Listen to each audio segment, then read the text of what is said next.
I think we're ready, or it says everything's recorded. okay, let's just go ahead, Yinka. Well, thank you so much for coming to see my exhibition. This is the first time I'm showing here at the Meijer Gardens.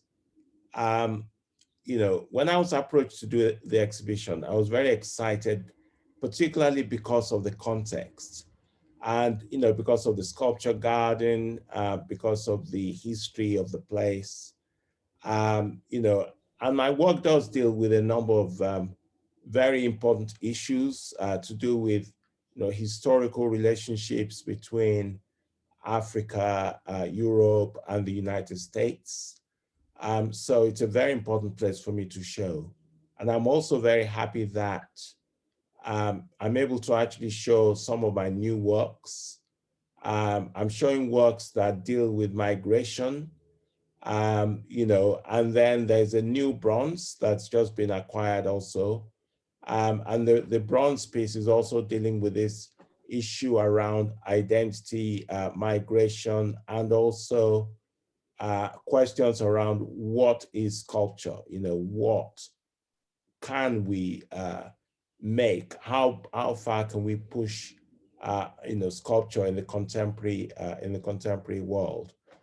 And of course, I'm also interested in showing my new work, which is Moving Up.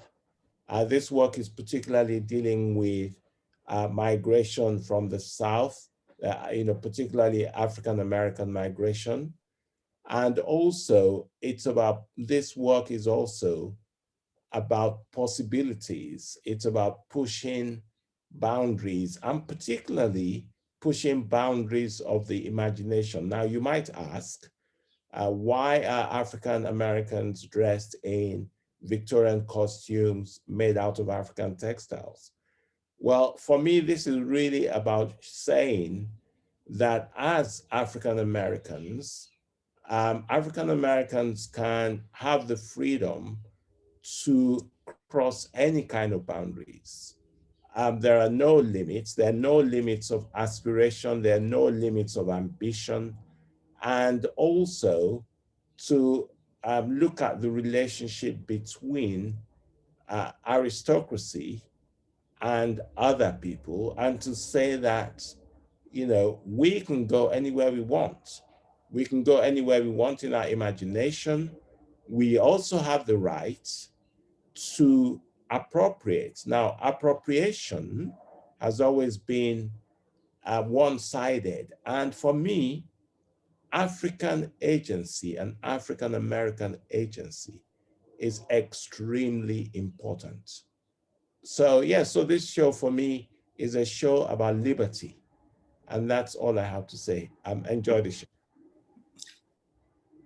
Well, thank you so much, Yinka. I think if I was watching this, I really would want to see the show.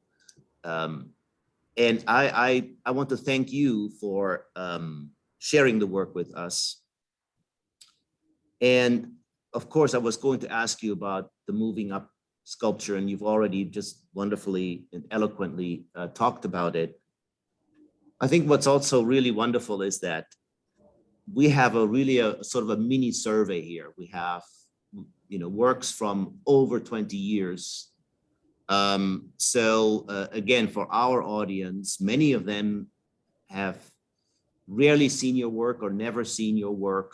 It is also really an introduction into your career in some ways.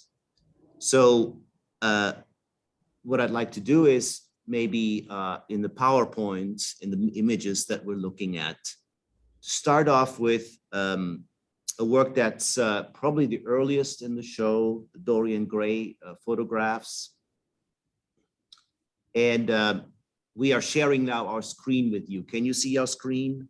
Yes, I can, yes. Wonderful.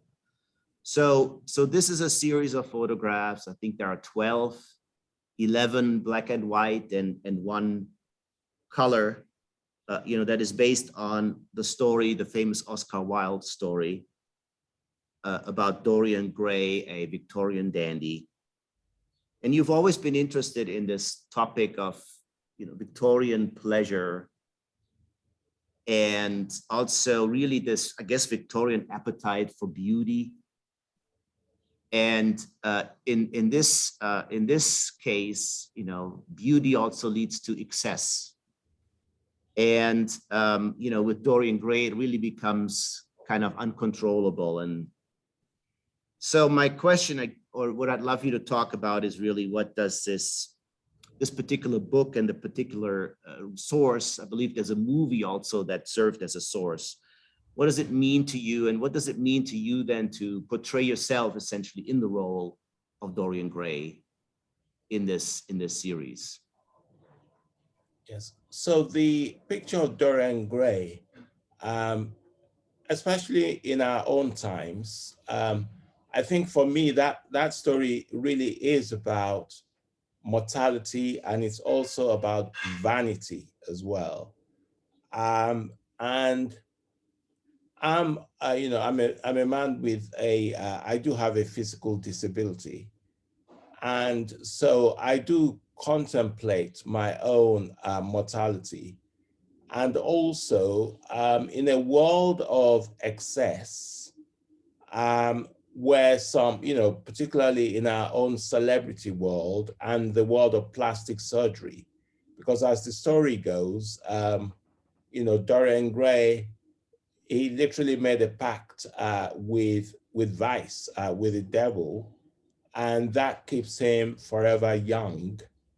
And so we are in a world of celebrity where we don't want to age, we don't want to come to terms with the laws of nature, and we're doing absolutely everything to keep ourselves young, and to challenge the whole laws of nature.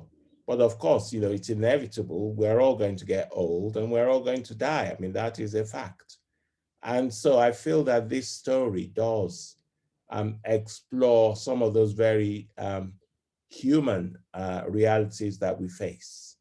And so that's why I took on the story. Yeah. Thank you. So this was a work from 2001, and we're moving forward to I guess a work that represents a series of works made in around 2008 that have the theme of enlightenment, the age of enlightenment. This particular figure, Gabriel Émilie Le Tonnelier, was a scientist. And you've been fascinated by this sort of 18th century life of the aristocracy, a life of leisure, but also of great scientific, I guess, discovery.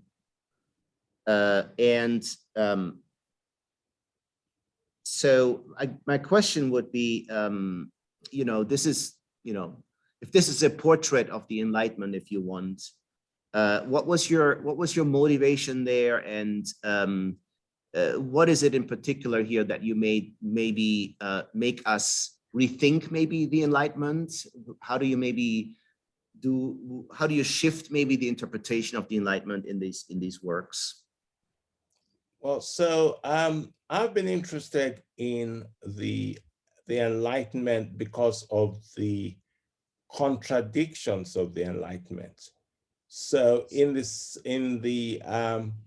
particularly, the period before the French Revolution, 1789, there was a lot of scientists were kind of discovering science, and also the separation of state from the church, and also the idea of liberty, which was very important. But the contradiction there was that it was also a time of a classification of human hierarchies, and a time when the idea of the noble savage evolved. So the kind of human hierarchies were created at this point. And so people who were, from other cultures were constantly compared to so-called Western civilizations. And in a sense, the very idea of slavery was underpinned by this kind of attitudes where, the West would go and colonize or enslave people.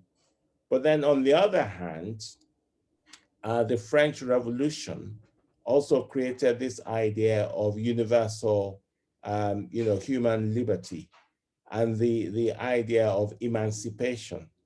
So so the Enlightenment project in itself was actually a very complex one, but then fraught with difficulties, particularly in relation to Africans and people from other cultures. And also, I'm very interested in this character because, until I actually discovered her story, I had no idea that there had been a prominent female, mathematicians and philosophers. And I'm also interested in the idea of, you know, disability or the non-perfect body, and how, we can actually represent some of our ideas in the not so ideal or mainstream bodies. So there are a number of stories running across, this image. Yeah, thank you. So I mean, I think it's probably fair to say that this idea of vulnerability, it carries perhaps into works like this, right? There's this is a series. There were 3 of them, the big 3, which of course is so pertinent to us here in Michigan, because the big 3, represents the 3 CEOs of the big car companies from Detroit. And so this is, your reference to, or your response to the big, I guess, economic crisis of that time. But I'm just curious, you were in the UK and, this was happening, and, you must have been able to watch, these hearings, and what was going through your mind, and here we have these 3 figures that, they frankly, they look a little bit ridiculous, right? With their wings and their costumes. And so talk a little bit about how this work came about. Well, so this work, I think it was in 2008 when there was the economic crash. And I think it was when the CEOs of, Chrysler, Ford, and what was the third? GM, General Motors. General Motors, that's right. Yeah, Chrysler and General Motors went back to Congress to literally beg for money, essentially beg for a bailout. And, of course, we know the huge gap between the super wealthy and the poor. And so, and of course, the United States is the, the ultimate model of free market capitalism. Going back to government for money just seemed very un-American, to say the least. So there's a kind of a contradiction there that, of course, you can practice free market capitalism, but when you do run into trouble, then you need public money to bail you out, which to me, seems socialist. I mean, that is a kind of a socialist approach. So I thought that contradiction was very interesting. But of course, the globe was, the entire world was in a situation like that where, people's money, in other words, taxpayers' money, was actually needed to bail out, free market capitalism, which to me seems very, in many ways, un-American. So there's a kind of a contradiction that the taxpayer had to then take up this, this problem. Yeah, yeah. I think in the in some of the exhibition text that I wrote, I talked also about the American dream, and I feel that those contradictions are also really embedded in that concept. Yeah, no, absolutely. Mhm. So, moving forward, and this is a work from 2013, and it's called Eden Painting. And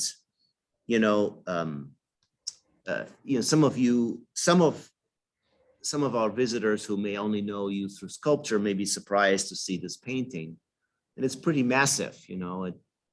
Again, in some of my exhibition text, I make a reference to abstract expressionism in terms of the scale, but it's certainly very different from abstract expressionism. So I would love for you to talk a little bit about the kind of the production of this piece, the different parts that we see here, and then what this might have to do with the idea of a Garden of Eden, a sort of paradise, an unspoiled place. Yeah, would love for you to reflect on that. Yes. So when I started doing those paintings, I was actually looking at, as you quite rightly said, the history of abstract expressionism, and then to somehow make interventions into that whole genre, that way of working. So by bringing in, patterns from the market, bringing in manufactured industrial objects. But the real point of this particular painting was I was looking at the idea of revolutions generally, and the way that oftentimes, revolutions happen because the freedom fighter wants to create a better life, wants to create a kind of Eden for the people.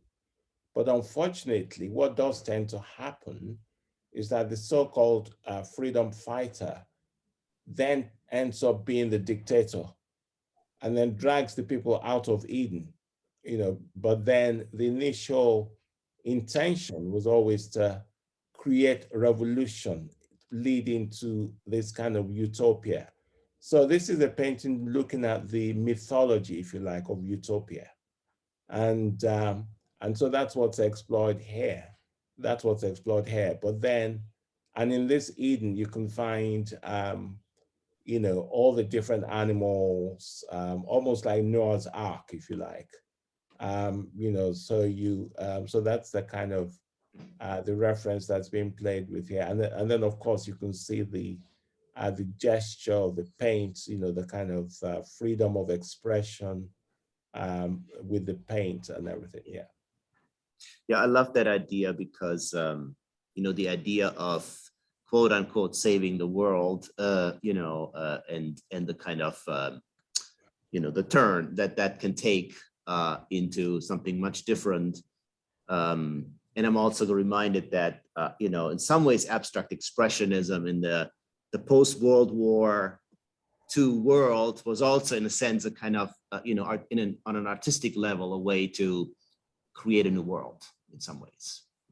Absolutely, and we also know that in relation to the the Soviet Union at the time, abstract expressionism was held up as a sign of Western liberalism and Western freedom of expression, as opposed to the repressive kind of communist governments. Yeah, yeah. Well, moving chronologically forward, in the exhibition, we have one of the creatures of the Mappa Mundi. This one is called Bonacon.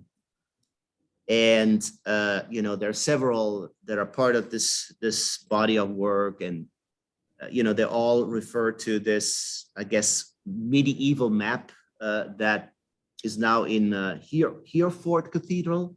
I hope I say that right. And it's essentially like a patchwork quilt. And so talk a little bit about the technique here and also the creatures that appear in this body of work, and what that how this might connect to the original map. Yes. So this is the first time I've started working with patchwork quilts, and I wanted to actually work with a language that's in the tradition of African American quilt making. That's not in the tradition of the conventional kind of art historical material making. And so, but then I was also invited to Hereford Cathedral, where they have the oldest medieval map.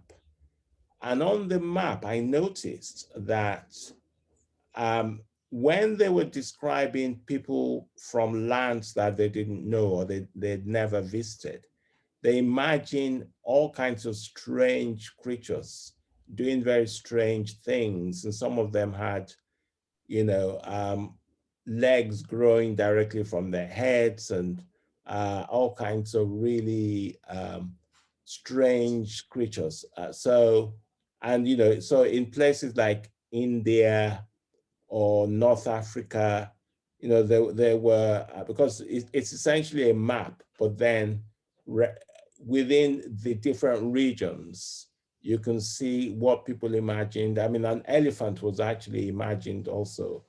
And so, but then for me, this is very contemporary.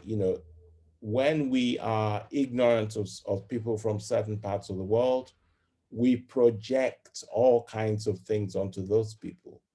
And so this is my way of, in a way, expressing that kind of human weakness, the assumptions we make based on ignorance, but it's also done in a fairly humorous way as well.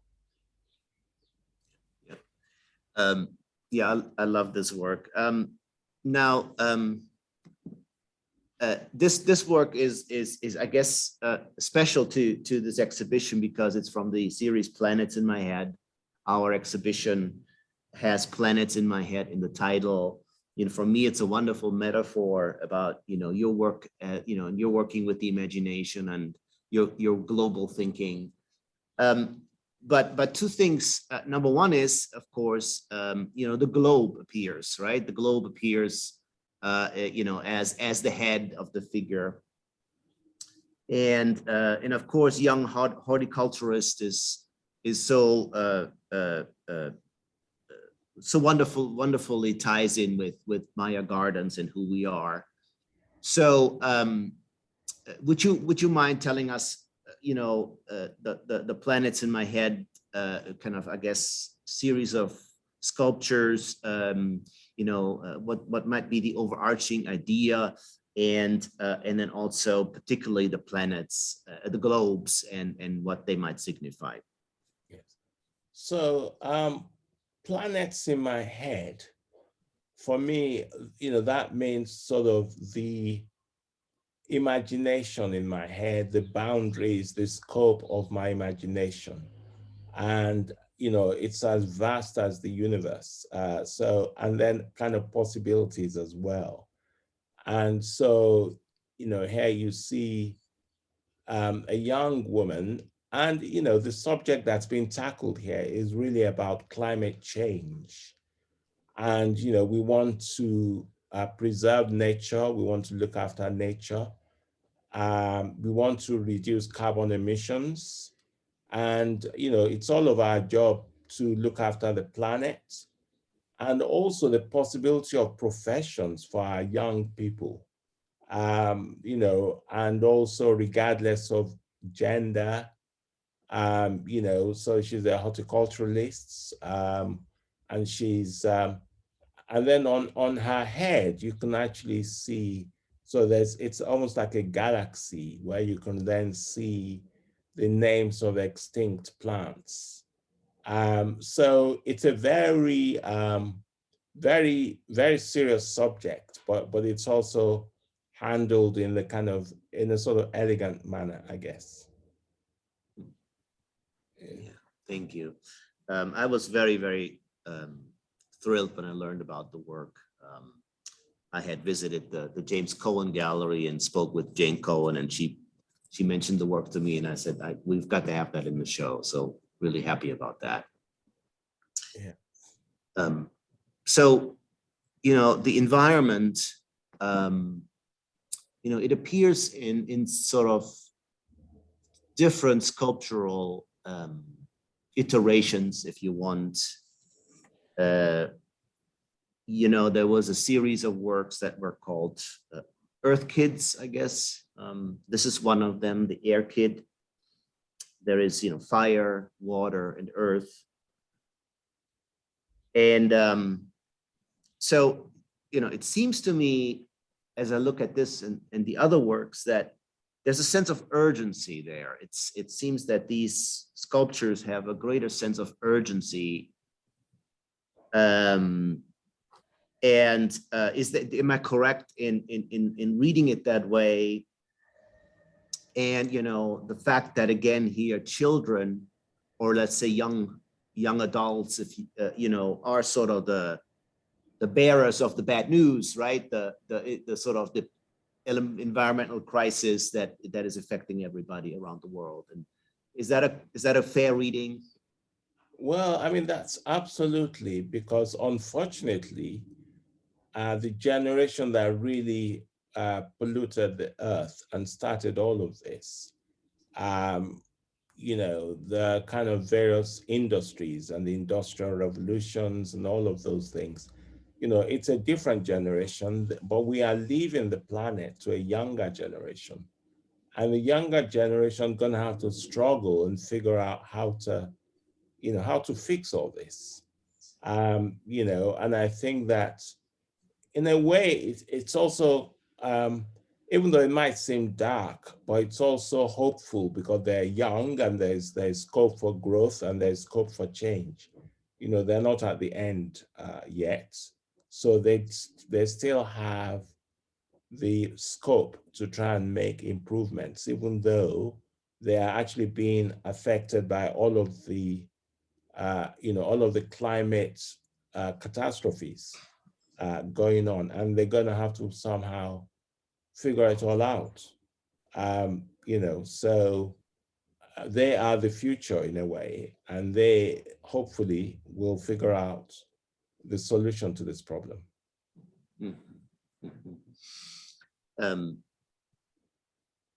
And I think this leads us, into, a very, very exciting and new work that's premiering at Meijer Gardens, which is the Food Man.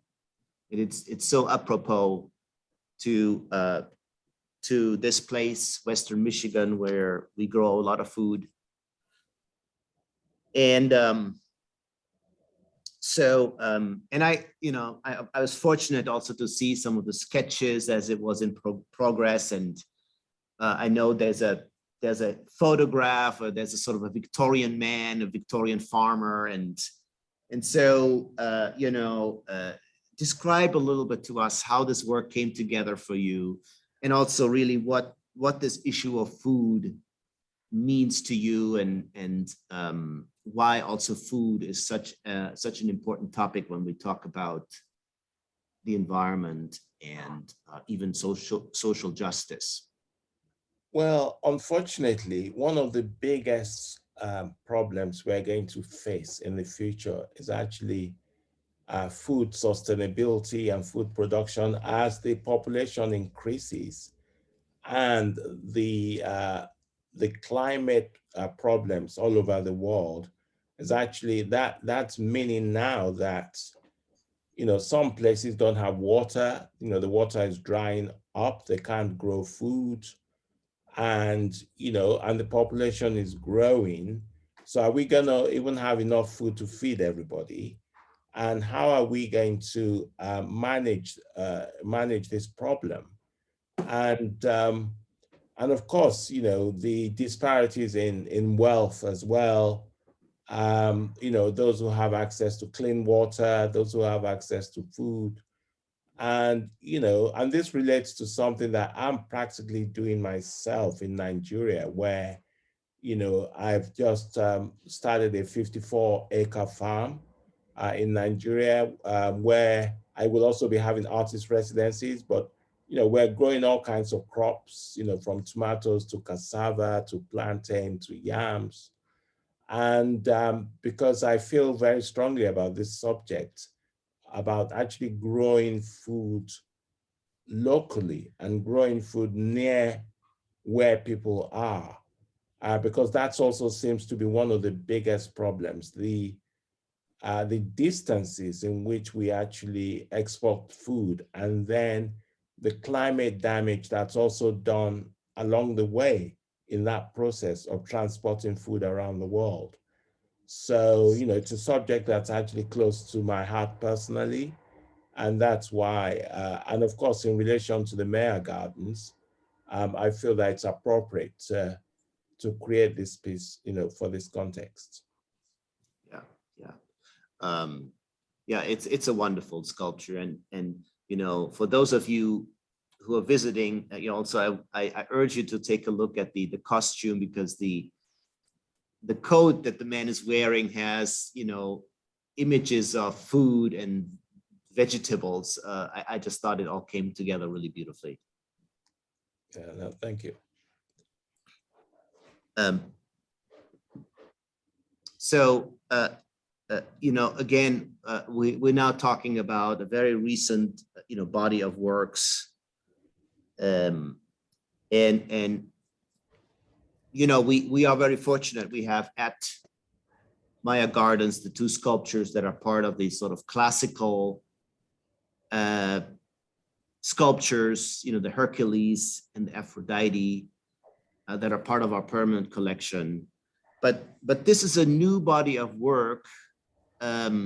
It's called Unintended Sculpture, Donatello's Habakkuk and Ife Head, that I guess also looks at Western art history, but it looks at it from a very different perspective, because obviously there's a head that represents a different artistic tradition.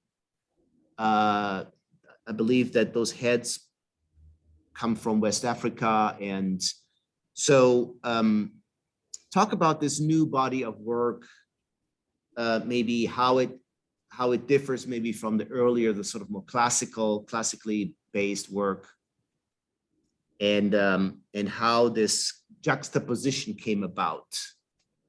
Yes. So initially, I was looking at the history of classical sculpture, particularly Greco-Roman classical sculpture. And I found that a historian called Jochen Winkelmann suggested that the white sculptures represented the cultured nature of Western art above every other culture.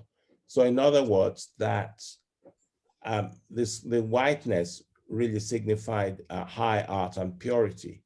But actually, those sculptures were not always white, they were always painted. And because over time, the paint faded from the sculptures, so that's why we see them as white sculptures. But then there was a time when the alt-right were also using classical sculptures as a kind of emblem of Aryan superiority, if you like. And then I decided then to start putting the color back onto the sculptures, but then to put the the textiles patterns that I use back onto the sculpture, because also we know that the nature of our culture generally is that various cultures actually do take from other cultures, so that the idea of a pure culture that's not influenced by anything else is a bit of a fallacy. And so, so that's why I returned the painting onto the white classical sculptures. But then, so the Ife head in this case, that's actually based on, so those are bronzes from Ife in Nigeria. And those bronzes, they're very old, they're 14th century, sculptures. So bronzes were made in that area a very long time ago. But then there was an anthropologist who visited Nigeria, and in the 60s, when the sculptures were kind of, found and dug up, he suggested that Africans would never have made sculptures like this, that, they would have been made by Donatello. And I thought this was actually ludicrous and ridiculous. So I decided to make ridiculous sculptures remaking those Donatellos, and then with Ife heads, because it's a kind of a humorous way of of challenging that kind of thinking, that Africans do not have sophisticated cultures and a long history of bronze making. And so this is my response to that. Yeah, if I can just add one quick sort of personal reflection on this, because I grew up in Germany, and in Germany we didn't really talk about Germany's colonial past, which was actually quite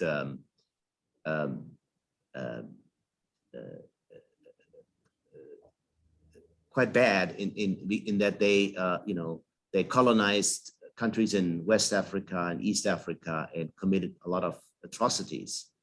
And at the same time, they were fascinated, as you said, by these artifacts, by the art that they found and collected and brought back to museums, just like the British did. And that's, I just wanted to mention that is actually now happening in Germany in a massive way. This kind of looking back at the past and really looking at the sort of the sins of the past that happened in the wake of that colonization. Well, yes, I mean, absolutely. And we all know that, we've had calls now for return of the objects, for restitution. And a number of museums around the world are starting to actually return those objects, as we also know that museums are now being built in many of the countries where the sculptures were stolen from. So that's a very kind of interesting contemporary debate that's going on at the moment. Yeah. And so this leads me then to a body of work, also very recent, a series of prints called Modern Magic.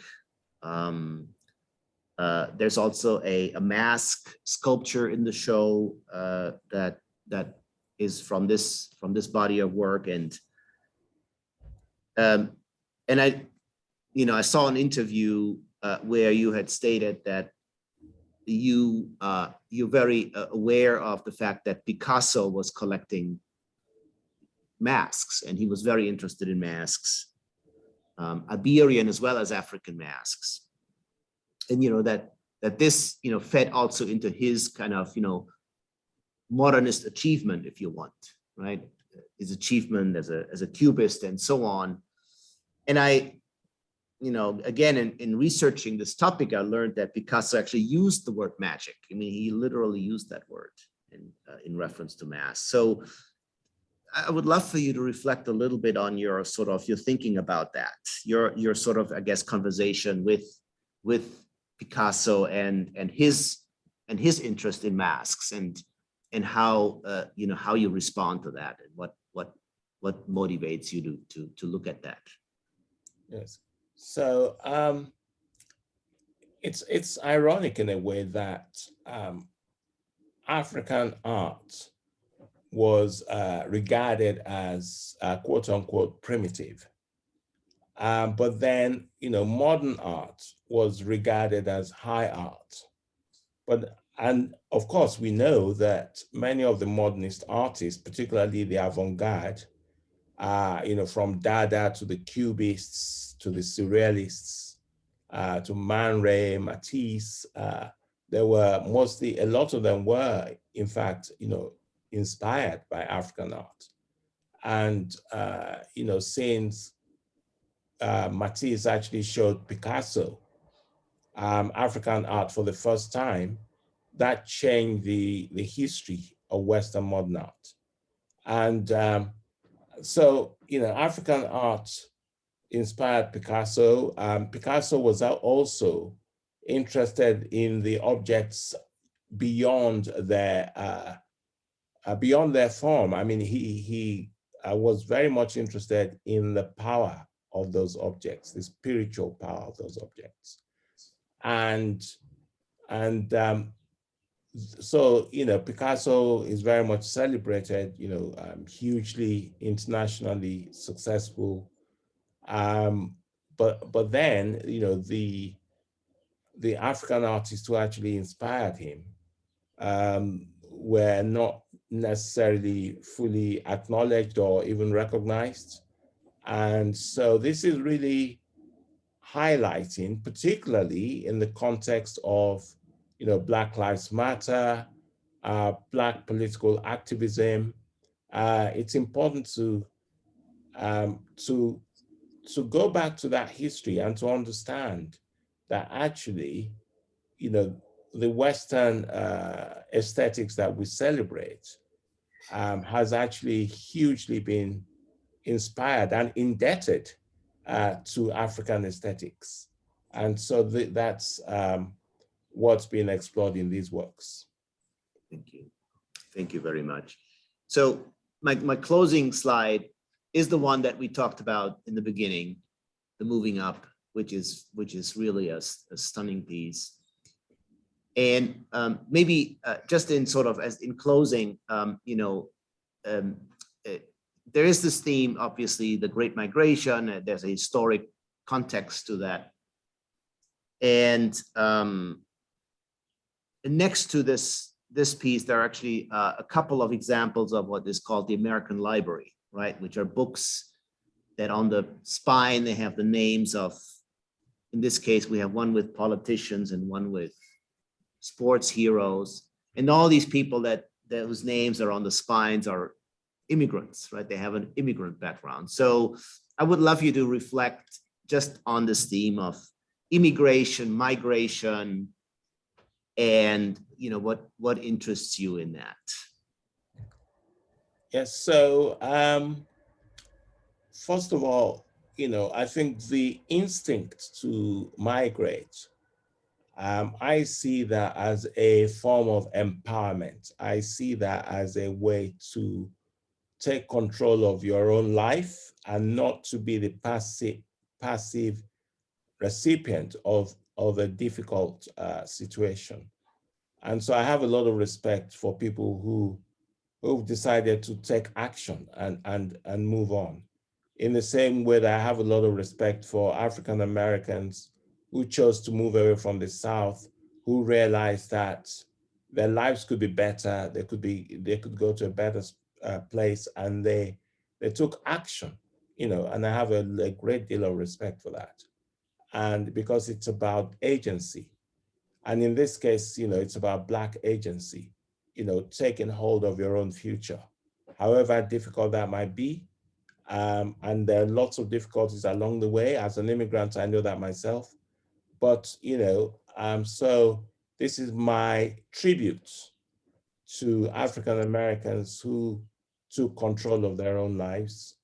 And also my tribute to enslaved African Americans who, despite their enslavement, also managed to make lives for themselves in that context. However difficult that context continues to be until today, in terms of police harassment and so on. So, and I think that this is also reimagining the kind of future you could have, and also going beyond the limits of the boundaries set for you. So these works are not to be read literally. Of course, I know this did not happen in the Victorian period, but this is an artwork, and I allow my the people in my art to imagine themselves. They could imagine themselves as aristocrats. They could imagine themselves as Victorians. This is what's so great about art is that you've got the freedom in your imagination to go anywhere you please without boundaries. And so this is what this piece is about. And then the American library, that's also a celebration of, African American immigrants plus other types of immigrants who came to America and made, great lives for themselves, or who might have even migrated within the United States. So this is me celebrating people who were disenfranchised and found their ways out of that and became, successful despite the situation they were in. Well, thank you. I think the idea of art as a manifestation of freedom, I think it's such a wonderful, almost like a closing point here. And we are coming up on an hour, I think, and you've been so generous in sharing your work with us and sharing your insights with us. We'll be sharing this interview with our guests, and I just want to thank you for your time. It's really been so insightful to talk to you. Thank you. Okay, thank you very much. Mhm. Thank Right. you. Okay, yeah, Bye-bye. Yeah, bye.